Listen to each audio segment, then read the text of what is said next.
Bueno, pocas veces pensamos en nuestros órganos internos, ¿verdad? Como que están ahí funcionando en silencio. Sí, totalmente, hasta que algo pasa, ¿no?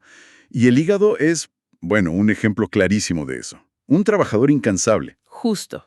Y hoy vamos a meternos de lleno a entender este órgano, el hígado.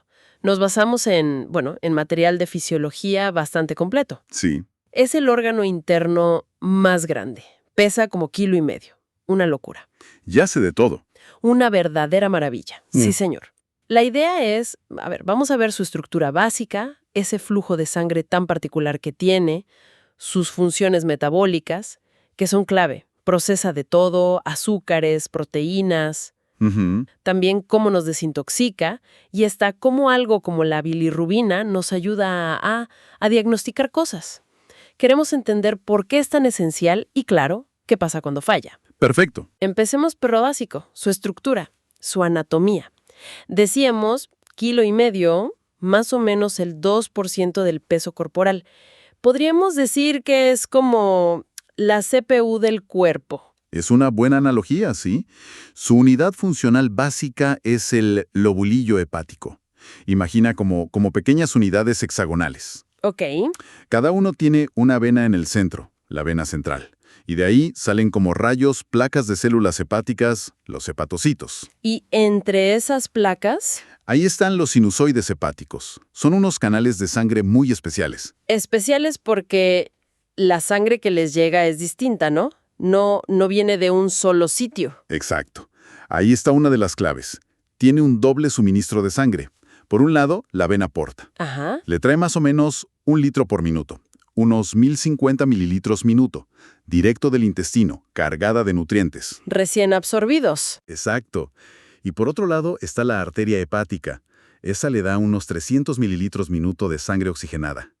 O sea que sumando, Es un flujo enorme, descomunal. unos 1350 mililitros por minuto. Piensa que eso es más o menos el 27% de toda la sangre que bombea el corazón en reposo. ¿Una barbaridad? Y con tanto volumen, uno pensaría que la presión ahí debe ser altísima, o la resistencia. Pues no. Y eso es lo increíble. La resistencia vascular dentro del hígado es bajísima. La diferencia de presión entre la vena porta y la vena hepática, por donde sale la sangre, es de apenas 9 milímetros de mercurio. ¡Qué poco! Poquísimo. Y esa baja resistencia es fundamental para que pueda pasar toda esa sangre y ser procesada constantemente. ¿Y a nivel micro? ¿En esos sinusoides que mencionabas? Bueno, ahí en los sinusoides se mezcla la sangre de la porta y de la arteria, y las paredes de esos sinusoides son únicas. ¿Por qué? Las células que los forman, las células endoteliales, tienen poros enormes, fenestraciones gigantes se llaman. Esto hace que sean súper permeables. Ah, claro, permiten que pasen cosas fácilmente. Sí, incluso proteínas grandes, del plasma a las células hepáticas y viceversa. Es un intercambio muy eficiente. Como un filtro muy abierto, digamos. Muy abierto, ¿sí? Y además, ahí mismo, pegadas a esas células endoteliales, están las células de Kupffer. ¿Esas qué hacen? Son macrófagos, como guardias fijos. Se comen bacterias, virus, cualquier cosa rara que venga del intestino con la sangre portal. Son una barrera de defensa clave. Entiendo. Limpieza al instante. Y hay otro espacio importante. Entre el endotelio y los hepatocitos está el espacio de Dice. Este espacio se conecta con los vasos linfáticos. Ahí es donde el plasma, con sus proteínas, contacta directamente con los hepatocitos. Mucha de la linfa del cuerpo se forma ahí. Ok, un sistema súper eficiente para intercambiar y limpiar. Pero si esa estructura se daña, me imagino que el flujo se complica. El material menciona la cirrosis. Justamente, la cirrosis es eso, el resultado de un daño crónico. Se destruyen los hepatocitos, las células funcionales, ¿Y se reemplazan por? por tejido cicatricial, fibrosis. Y este tejido no solo no funciona, sino que se contrae y aprieta los vasos sanguíneos. Estrangula los sinusoides. ¿Y qué tipo de daño lleva a eso? Pues, hay varias causas. El alcoholismo crónico es un clásico, lamentablemente. Pero hoy día una causa muy común, sobre todo en países industrializados, es la enfermedad del hígado graso no alcohólico. La EHGNA, ¿verdad? asociada a obesidad, diabetes. Exacto. Y su forma más grave, la esteatohepatitis no alcohólica, ENA. También las hepatitis virales crónicas, B o C, algunas toxinas, enfermedades autoinmunes, problemas en las vías biliares. El resultado de esa fibrosis, entonces, es que la sangre no puede pasar bien. Claro, aumenta muchísimo la resistencia al flujo. Es como si las tuberías se volvieran estrechas y rígidas. Y eso causa hipertensión portal. Presión alta en la vena porta. ¿Y eso qué provoca? Bueno, puede tener efectos agudos si la obstrucción es súbita, como un coágulo grande. Ahí puede haber una fuga masiva de líquido en el intestino, es una emergencia. Ok. Pero lo más común en la cirrosis crónica es la ascitis. Líquido en el abdomen. Sí, por esa presión alta y también porque el hígado enfermo ya no produce suficiente albúmina, el líquido del plasma, que es muy rico en proteínas, por esa permeabilidad que decíamos, empieza como a sudar desde la superficie del hígado y los capilares del intestino, y se acumula en la barriga. Qué complicado. Pero a pesar de esto, se dice que el hígado es muy resistente. Funciona también como reserva de sangre. Sí, sí, es un órgano muy expansible. Normalmente tiene casi medio litro de sangre, un 10% del total. Ajá. Pero si, por ejemplo, sube la presión en el corazón derecho por una insuficiencia cardíaca, el hígado se puede distender y guardar medio litro o hasta un litro extra de sangre. Actúa como un amortiguador del volumen sanguíneo general. ¿Y esa permeabilidad de los sinusoides tiene que ver con la linfa también? Totalmente. Como los poros son tan grandes y las proteínas pasan fácil al espacio de Dice, el hígado produce una cantidad enorme de linfa. Casi la mitad de toda la linfa del cuerpo en reposo se forma ahí. La mitad. Sí, y es una linfa muy especial, muy rica en proteínas, casi como el plasma. Impresionante. Bueno, pasemos a las funciones metabólicas. El texto lo llama una fábrica increíble. Empecemos con los carbohidratos. ¿Qué hace ahí? Es central. Primero, almacena glucosa. La guarda como glucógeno, nuestra reserva rápida de energía. Ok. Segundo, convierte otros azúcares como la galactosa y la fructosa de la dieta en glucosa, que es lo que usamos. Ajá. Tercero, importantísimo, hace gluconeogénesis, o sea, fabrica glucosa nueva a partir de aminoácidos o glicerol si nos baja el azúcar, por ejemplo, si ayunamos. Produce azúcar de donde no hay, digamos. Algo así, sí. Y bueno, también sintetiza otros compuestos derivados. Pero hay una función que el texto recalca mucho, la de amortiguador de la glucosa. Suena importante. ¿Qué significa eso exactamente? Es vital.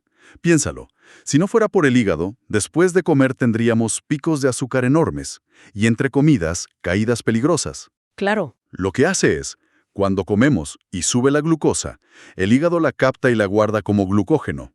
Y cuando el nivel baja, entre comidas o en ayuno, libera glucosa a la sangre, ya sea del glucógeno o fabricando la nueva. Mantiene el nivel estable. Exacto, mantiene la glucemia, el nivel de azúcar en sangre, en un rango bastante estrecho. Y eso es crucial, sobre todo para el cerebro, que casi solo come glucosa. Un verdadero guardián energético. Vale. Y con las grasas, mencionaste la enfermedad del hígado graso, así que debe ser importante. Importantísimo. Participa en casi todo. Primero, oxida los ácidos grasos para sacar energía. Es la beta-oxidación. Produce mucha acetil-CoA. Ok. Segundo, algo muy típico del hígado. Si hay demasiada acetil-CoA, la convierte en ácido acetoacético. Eso es un cuerpo cetónico. Ah, las cetonas. Exacto. El hígado las fabrica y las manda a la sangre para que otros tejidos como los músculos o el cerebro, si ayunamos mucho, las usen como combustible alternativo. O sea, no solo las usa, sino que crea combustible para otros. Justo. Tercero, sintetiza colesterol y fosfolípidos. Gran parte del colesterol, como el 80%, lo usa para hacer sales biliares que necesitamos para digerir las grasas. Claro. El resto del colesterol, fosfolípidos y triglicéridos los empaqueta en lipoproteínas, como las VLDL, y las manda por la sangre a otros tejidos. Y también puede fabricar grasa. ¿Sí? Si comemos demasiados carbohidratos o proteínas, más de lo que necesitamos para energía o para guardar como glucógeno, el hígado puede convertir ese exceso en grasa, y esa grasa la exporta para que se almacene en el tejido adiposo. Vaya. Azúcares, grasas. Pero el material dice que su papel con las proteínas es quizá aún más crítico. ¿Qué hace ahí? Sin duda. Las funciones del hígado con las proteínas son tan vitales que, bueno, sin ellas no se puede vivir mucho tiempo. Una función clave es la desaminación de los aminoácidos. ¿Qué es eso? Les quita el grupo amino, el menos NH2. Es necesario para poder usar el resto del aminoácido para energía o para convertirlo en glucosa o grasa. ¿Y qué pasa con ese grupo amino que quita? Se menciona que es tóxico. Correctísimo. Ese proceso genera amoníaco, NH3. Y el amoníaco es muy tóxico, sobre todo para el cerebro. Además, las bacterias del intestino también producen amoníaco. Entonces, Aquí viene otra función hepática súper esencial, la formación de urea. El hígado agarra ese amoníaco tóxico y lo convierte en urea. La urea es mucho menos tóxica y se disuelve bien en agua, así que los riñones la pueden eliminar fácilmente en la orina. o sea que si el hígado falla, el amoníaco se acumula. Exacto, y eso lleva a la hiperamonemia. El amoníaco llega al cerebro y causa confusión, somnolencia y puede terminar en coma hepático. Es muy grave. Qué importante esa detoxificación. Crítica. Y otra función proteica vital. Sintetiza casi todas las proteínas del plasma, el 90%. La más famosa es la albúmina, que mantiene el líquido en los vasos, pero también el fibrinogénio, la protrombina, factores clave para la coagulación. Puede producir mucha cantidad, ¿no? Muchísima. Entre 15 y 50 gramos al día. Una barbaridad.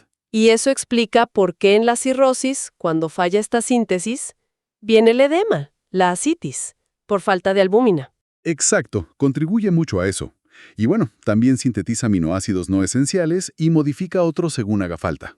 Es una central metabólica total, pero también se destaca como almacén, que guarda.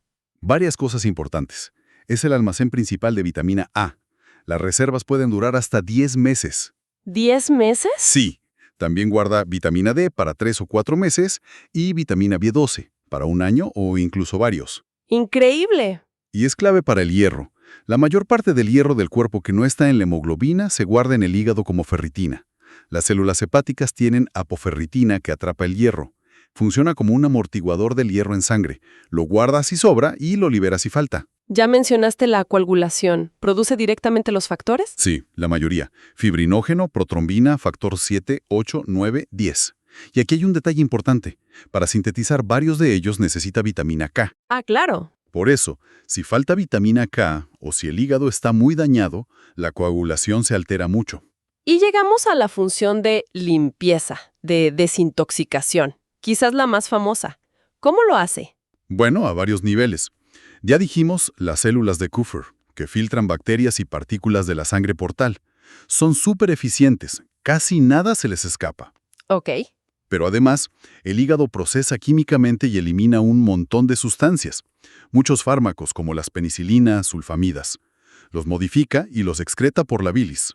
Ajá. Y también es el sitio principal para inactivar hormonas. La tiroxina, casi todas las hormonas esteroideas como estrógenos, cortisol, aldosterona. Si el hígado falla, estas hormonas se acumulan y sus efectos se potencian o prolongan. Entiendo. Incluso participa en eliminar el exceso de calcio, secretándolo en la bilis. Fascinante. Y todo esto nos lleva a un ejemplo perfecto que muestra cómo funciona y qué pasa cuando falla. La bilirrubina. El material le da bastante importancia. ¿Qué es y de dónde sale? La bilirrubina es básicamente basura. Es lo que queda de la hemoglobina cuando los glóbulos rojos viejos se mueren. ¿Después de sus 120 días de vida? Más o menos sí. Se vuelven frágiles, se rompen, sobre todo en sitios estrechos como el vaso. Los macrófagos se comen esos restos y la hemoglobina. Ok. Dentro del macrófago la hemoglobina se rompe. Globina por un lado, grupo hemo por otro. El hemo se abre, libera el hierro, que se recicla, Ajá. y queda una cadena de pigmentos. Primero biliverdina, que es verde, y luego se convierte en bilirrubina, que es amarilla. Esta es la bilirrubina libre o no conjugada, Y es poco soluble, dijiste. muy poco soluble en agua, y tóxica si se acumula mucho. Por eso, para viajar por la sangre, Necesita un transporte. exacto, se pega fuerte a la albúmina. La albúmina es como su taxi para llegar al hígado. Vale. Llega al hígado pegada a la albúmina. ¿Y ahí qué pasa? El hígado la procesa. Primero, la capta, la separa de la albúmina y la mete dentro del hepatocito. Ok. Segundo, y este es el paso clave para hacerla soluble, la conjuga. La une químicamente a otras moléculas, sobre todo ácido glucurónico. Es como ponerle una etiqueta que dice soluble en agua. Ahora es bilirrubina conjugada. Y una vez conjugada, La excreta. La bombea activamente hacia los canalículos biliares, los tubitos más pequeños de la bilis. De ahí va a conductos más grandes, a la vesícula y finalmente al intestino con la bilis. ¿y en el intestino qué le ocurre? Ahí entran en juego las bacterias intestinales. La mitad de esa bilirrubina conjugada la transforman en urobilinógeno. Es incoloro y soluble. Parte de ese urobilirinógeno se reabsorbe, vuelve a la sangre. La mayoría regresa al hígado que lo vuelve a sacar por la bilis. Es un ciclo. Pero un poquito, un 5%, se escapa y lo filtran los riñones. Por eso hay algo de urobilinógeno en la orina normalmente. Entiendo. ¿Y el resto del urobilinógeno? El que se queda en el intestino, las bacterias lo oxidan y lo convierten en estercobilina. Ese es el pigmento que le da el color marrón a las heces. Ah. Y el urobilinógeno que sale por la orina, si se expone al aire, se oxida a urobilina, que contribuye al color amarillo de la orina. Vaya viajecito el de la bilirrubina. Entonces, la ictericia, ese color amarillo en la piel y los ojos. ¿Qué nos dice? Es la señal de que hay demasiada bilirrubina acumulada en el cuerpo, sea conjugada o no conjugada. Lo normal en sangre es muy poquito, menos de 1 miligramo en decilitro. Cuando sube por encima de 1.5 o 2, ya se empieza a notar. ¿Y por qué se acumula? ¿Cuáles son las causas? Básicamente se agrupan en dos grandes tipos de problemas, que dan dos tipos de ictericia. La primera es la ictericia hemolítica. Hemólisis es destrucción de glóbulos rojos, ¿no? Exacto. Se rompen demasiados glóbulos rojos muy rápido. Se produce tanta bilirrubina no conjugada que el hígado, aunque esté sano, no da abasto para procesarla toda. Entonces lo que sube en la sangre es la bilirrubina no conjugada. Ok. ¿Y la segunda causa? Es un problema ya en el hígado o en la salida de la bilis. Se llama ictericia obstructiva o hepatocelular. O sea, el hígado no puede eliminarla. Eso es. Puede ser porque hay un tapón en los conductos biliares, una piedra o un tumor, y la bilis no puede salir al intestino. O porque las células del hígado están muy dañadas por hepatitis, cirrosis, y no pueden excretar bien la bilirrubina que sí lograron conjugar. Y en este caso, ¿qué bilirrubina sube en la sangre? La conjugada. Se acumula en el hígado y como que rebalsa de vuelta a la sangre. Y se pueden diferenciar. Me imagino que es clave saber dónde está el problema. Es fundamental.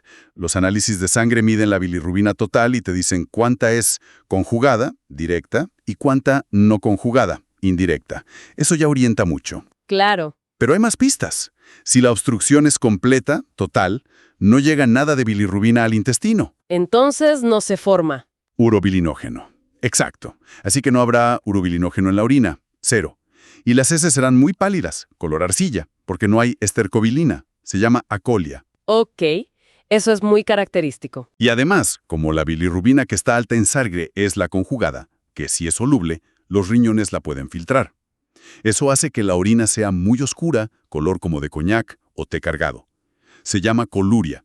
Si agitas esa orina, la espuma es muy amarilla. Entendido.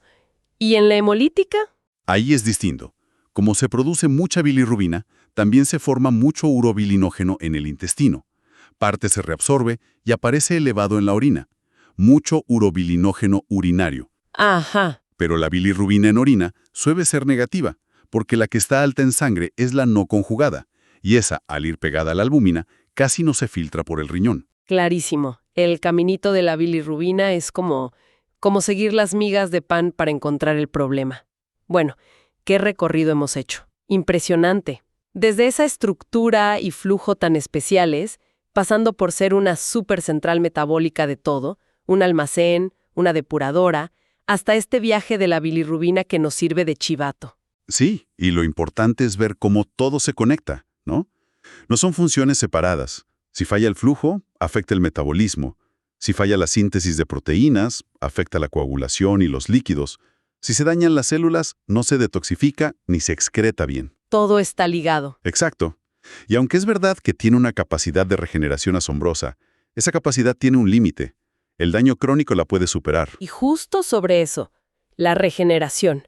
El material menciona factores como el HGF que la estimulan, pero dice que en fibrosis avanzada o infecciones, ese proceso falla y me deja pensando, Si el hígado tiene esa capacidad tan potente para repararse solo, ¿cuáles son los obstáculos hoy para poder ayudarlo terapéuticamente a regenerarse, justo cuando más lo necesita y parece que ha perdido esa habilidad? Es una excelente pregunta. Ahí está uno de los grandes retos de la medicina regenerativa hepática. Sin duda, un punto para seguir reflexionando sobre hasta dónde podemos llegar.